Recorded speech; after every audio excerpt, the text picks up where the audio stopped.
Preparations have already begun ahead of Independence Day celebrations on 15th of August. Along with the rest of the country, preparations are also afoot for Independence Day celebrations in Assam. Police battalions in different parts of the state are now busy in preparations, while many police personnel can be seen at the ground in the morning, practicing their march past for the big day. Such scenes were seen today morning at Jonai as Assam police personnel were seen practicing march past for Independence Day function.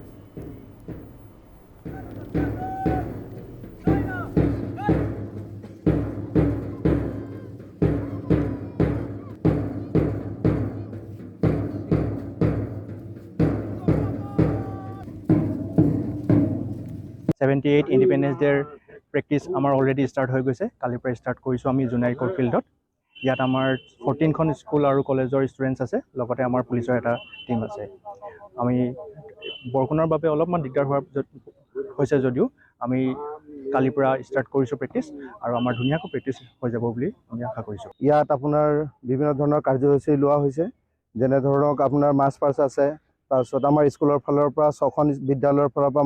মহাবিদ্যালয় আৰু বিদ্যালয়ৰ ফালৰ পৰা 6খন বিদ্যালয়ৰ আপোনাৰ